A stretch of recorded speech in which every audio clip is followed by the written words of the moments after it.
meu nome é Raquel Caminha e eu sou advogada e trabalho há mais de 10 anos com direito civil. Hoje nós vamos conversar sobre a filiação socioafetiva e os seus efeitos. Normalmente nós temos em nossa família a filiação biológica, aquela que nós já conhecemos, nossos irmãos, nossos tios, avós, mas nós vamos falar de uma exceção, que é aquele filho, aquele tio, aquele parente, que na verdade não é nosso parente consanguíneo, ou seja, não é filho do nosso avô ou da nossa avó, mas foi criado como se filho fosse. Foi criado ao longo de nossa vida como um tio ou como um irmão.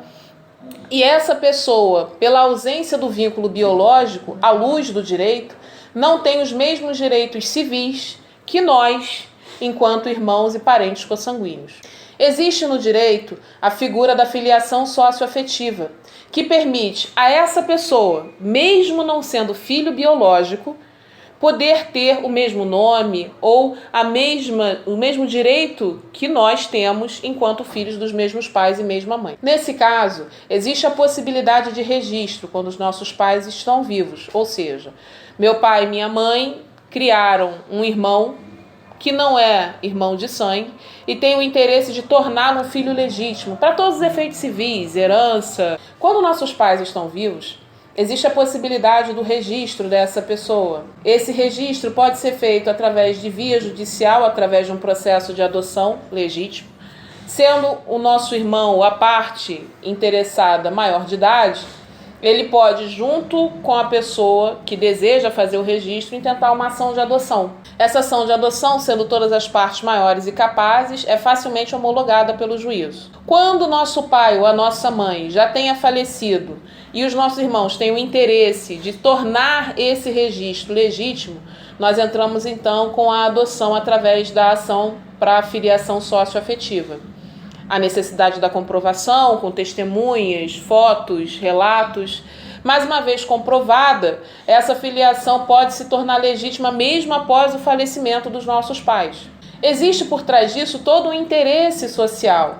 Hoje em dia, é possível você fazer o registro do nome do pai ou do nome da mãe na certidão de nascimento, mesmo que esse pai não esteja presente no ato do registro.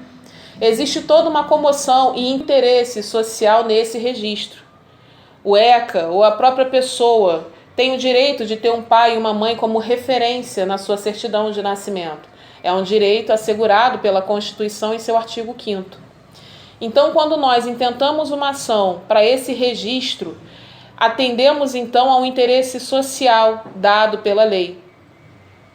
Nesse sentido, quando nós fazemos o registro da paternidade ou maternidade socioafetiva, nós damos a essa pessoa todos os direitos inerentes aos filhos biológicos, ou seja, nós damos a ela capacidade de representação, a capacidade de herança e todas as outras que advêm com esse registro. Muitas das vezes, com o falecimento dos nossos avós ou nossos pais, que em vida não tinham conhecimento de que poderiam estar fazendo registro daquela pessoa que ele criou como se filho fosse, nós estamos negando a essa pessoa um interesse que os nossos avós ou os nossos pais tinham, ou seja, dar a ele o direito de herança, dar a ele o direito de ter o mesmo nome da família, mesmo quando não há herança, ou quando a única herança é o próprio nome familiar. Então, nós temos a capacidade de atender a esse interesse através do registro dessa filiação socioafetiva. Por exemplo, existe um outro desdobramento dessa filiação socioafetiva que muitas das pessoas hoje não têm ciência. Em muitos casos na justiça nós vemos as ações negatórias de paternidade, aonde o pai que criou a vida inteira a criança, aos 10, 12 anos, descobre que aquele filho não é de fato um filho biológico. E resolve, então, entrar com uma ação negatória de paternidade para afastar o seu nome da certidão de nascimento daquele menor. Através desse instituto da filiação socioafetiva, os nossos tribunais superiores têm entendido que o fato de ter ou não o caráter biológico, ou seja, ser um filho consanguíneo ou não, não afasta a paternidade socioafetiva.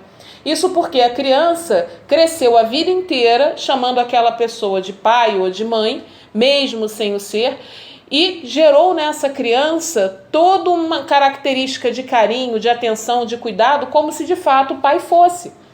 Nesse sentido, os tribunais e os juízes têm negado veementemente essa negatória de paternidade, porque existe esse vínculo que já se perdurou durante muitos anos. Então, a filiação socioafetiva não é tão somente a questão de trazer essa pessoa que não é da nossa família para o seio familiar, mas também garantir a essa criança a continuidade desse vínculo afetivo. Dessa forma, nós temos vários efeitos da questão da filiação socioafetiva.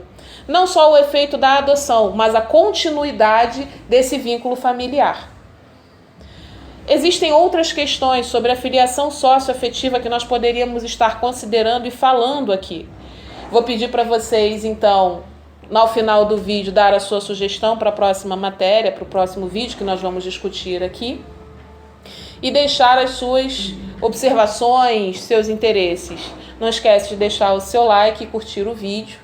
E para o próximo vídeo nós vamos estar conversando aqui sobre uso capião. Muito obrigado pela sua audiência, pela sua participação, e nós nos vemos no próximo vídeo. Até lá!